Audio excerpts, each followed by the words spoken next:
ఈ వీడియోలో మార్గశిర గురువార లక్ష్మీ వ్రతకథ చెప్పుకుందాం. పూర్వకాలమున ఒక పల్లెటూరులో కన్నతల్లి లేని ఒక అమ్మాయి తన సవతి తల్లితో అనేక ఇబ్బందులు పడుతూ ఉండేది. ఈ బాధలు చూసిన ఇరుగు పొరుగువారు జాలిపడేవారు. ఒకనాడు ఆ గ్రామ దేవాలయ పూజారి ఈ అమ్మాయిని పిలిచి, "ఓ అమ్మాయి, నీవు లక్ష్మీ పూజ చేయుట ప్రారంభించు, మీకు కష్టనష్టములు తొలగును" అని చెప్పగా ఆనాటి నుండి ఆ అమ్మాయి మట్టితో లక్ష్మీదేవి బొమ్మను చేసుకొని భక్తి ప్రపత్తులతో చూసుకుంటూ ఉండేది. సవతి తల్లి తన బిడ్డను ఆడించేందుకు ఆ అమ్మాయికి అప్పగించి చిన్న బెల్లము ముక్కను కూడా ఇచ్చేది. ఆ అమ్మాయి ఆ బెల్లాన్ని లక్ష్మీ బొమ్మకు నైవేద్యముంచేది. కొన్నాళ్లకు ఆ అమ్మాయి యుక్తవయస్కురాలై పెళ్ళై అత్తవారింటికి వెళ్ళిపోయింది. తనతోబాటి లక్ష్మీదేవి బొమ్మను కూడా తీసుకువెళ్ళిపోయింది. అంతటితో ఆమె పుట్టింటి వైభవమే తరలిపోయింది. అత్తింట్లో నిత్య కళ్యాణం, పుట్టింట్లో నిత్యదరిద్రం దాపురించాయి. ఈ విషయం తెలుసుకున్న ఆ అమ్మాయి వెంటనే తన తమ్ముణ్ణి రప్పించి ఒక చేతికర్రను దొలిపించి దాని నిండా వరహాలు పోసి అతనికిచ్చింది.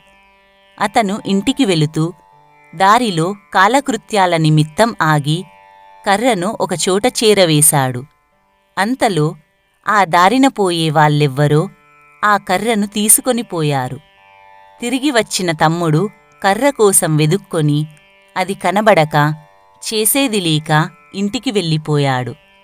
కొన్నాళ్ల తరువాత ఆ అమ్మాయి తన తమ్ముణ్ణి పిలిపించి ఇంటి పరిస్థితి అడిగింది.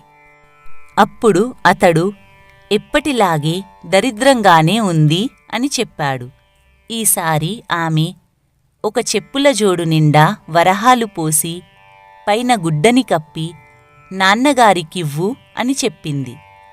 అయితే ఆ కుర్రవాడు దారిలో దాహం వేసి చెప్పుల జతను గట్టున పెట్టి చెరువులోకి దిగాడు. అంతలోనే దారిన పోయేవారెవ్వరో ఆ చెప్పుల జతను అపహరించేశారు. మరలి వచ్చిన కుర్రవాడు చెప్పుల జత కోసం వెతుక్కొని లభించనందువలన ఎవ్వరికీ ఏమీ చెప్పుకోలేక ఇంటిదారి పట్టాడు. మరికొన్నాళ్లకు అక్కగారు మళ్లీ తమ్ముణ్ణి పిలిపించి ఇంటి దగ్గర దరిద్రం ఇసుమంతైనా తగ్గలేదని తెలుసుకొని ఒక గుమ్మడికాయను దొలిపించి దాని నిండా రత్నాలు పోసి తమ్ముడికిచ్చి తల్లికందజేయమంది. అతడు ఆ గుమ్మడికాయను ఒక చెరువుగట్టు మీద ఉంచి తాను చెరువులో దిగాడు. తిరిగి వచ్చే లోపల అటుగా వెళుతున్న ఒక యాయవారపు బ్రాహ్మణుడు ఆ గుమ్మడికాయను చూసి తనతో తీసుకొని వెళ్ళిపోయాడు. తిరిగి వచ్చిన తమ్ముడు గుమ్మడికాయ కనబడకపోవడంతో తన దురదృష్టాన్ని నిందించుకుంటూ వెళ్ళిపోయాడు. ఇంకా కొన్నాళ్లు గడిచాక అక్కగారు తన పుట్టింటి విషయాలు తెలుసుకొని వారిని ఉద్ధరించడమెలాగా అని ఆలోచించి భర్త అనుమతిపై పుట్టింటికి వెళ్ళింది. ఒకనాడు ఆమె తన సవతి తల్లితో, "అమ్మా, ఈరోజు లక్ష్మీవారము కావున లక్ష్మీదేవి వ్రతము నోచుకుందాము. నువ్వు ఏమీ తినకుండా ఉండు" అని చెప్పింది. తల్లి సరేనని చెప్పి చంటిపిల్లలకి చద్దన్నాలు పెడుతూ తాను కూడా ఒక ముద్ద తిన్నది. తీరా కూతురు వచ్చి నోముకు పిలిచేసరికి పొరపాటున తాను చద్ది తిన్న సంగతి చెప్పింది. అందుకు కూతురు చింతించి, "పోనీలే, వచ్చేవారం చేసుకుందాం. ఆ రోజైనా జాగ్రత్తగా ఉండు" అని చెప్పింది. ఆ రెండవ లక్ష్మీవారము నాడు పిల్లలకు తలంట్లు పోస్తూ పోస్తూ ఆ తల్లి గిన్నె చివరిలో మిగిలిన నూనెను తలకు రాసుకుంది. కూతురు వచ్చి నోముకు పిలిచేసరికి తన తప్పు గుర్తుకు వచ్చి ఆ విషయాన్నే చెప్పింది. "సరిలే, 3వ వారం నోచుకుందువుగాని అప్పుడైనా నిష్ఠగా ఉండు" అని కూతురు హెచ్చరించింది. అలాగే అని అన్నదే కాని ఆ 3వ లక్ష్మీవారం కూడా ఆ తల్లి పిల్లలకు తలలు దువ్వుతూ దువ్వుతూ తాను కూడా తల దువ్వేసుకుంది. కూతురికి బాధ వేసింది. ఇలా అయితే మీ దరిద్రం తీరనే తీరదు, మీ బ్రతుకులు మారనే మారవు అని గట్టిగానే చెప్పింది.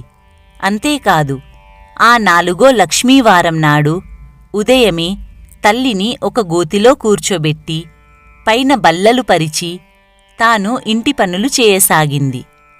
ఈలోగా పిల్లలు వచ్చి గోతిమీది చెక్కలపైన కూర్చుని అరటిపళ్ళు తిని ఆ తొక్కలని చెక్కల సందుల్లోంచి గోతిలో వేశారు. అప్పటికే ఆకలితో నకనకలాడుతున్న తల్లి ఆ తొక్కలని అమృతపు ముక్కలలా తినేసింది. కూతురు వచ్చి నోముకు పిలవగానే అరటి తొక్కల్ని నోట్లో వేసుకున్న విషయం చెప్పింది. ఇది విని కూతురు చాలా బాధపడింది. నిజం చెబుతున్న కారణంగా తల్లిని ఏమీ అనలేకపోయిందే కాని అసలు ఆ పుట్టింటి దరిద్రం పోగొట్టాలంటే తాను మరొకసారి జన్మించాలని దుఃఖించింది. అయినా ధైర్యం వహించి, అమ్మా, చివరి లక్ష్మీవారమైన శ్రద్ధ వహించి వ్రతము నోచుకుంటే బాగుపడతారు, లేకుంటే నేనేమీ చెయ్యలేను అని చెప్పేసింది. అంతేకాదు, ఆ చివరి లక్ష్మీవారం నాడు తల్లి కొంగును తన కొంగుకు ముడివేసుకుని ఏ అపచారమూ జరగకుండా చూసుకొని స్నానము చేయించి వ్రతము చేయించింది. కూతురు పూర్ణపు కుడుములు నివేదించగానే మహాలక్ష్మి వాటిని స్వీకరించింది. కాని తల్లి పెట్టినప్పుడు మాత్రం స్వీకరించలేదు. అది చూసిన కుమార్తె ఆ నివేదనను ఎందుకు నిరాకరించావు అని అడగగా లక్ష్మీదేవి, అమ్మాయి, నీ చిన్నతనములో నువ్వు నా బొమ్మతో ఆడుకొంటుండగా నీ ఈ సవతి తల్లి నిన్ను చీపురుతో కొట్టింది. ఆడపిల్లలు సిరికి ప్రతిరూపాలు, అందుచేతనే ఈవిడగారి నైవేద్యం తీసుకోవడం లేదు అని చెప్పింది.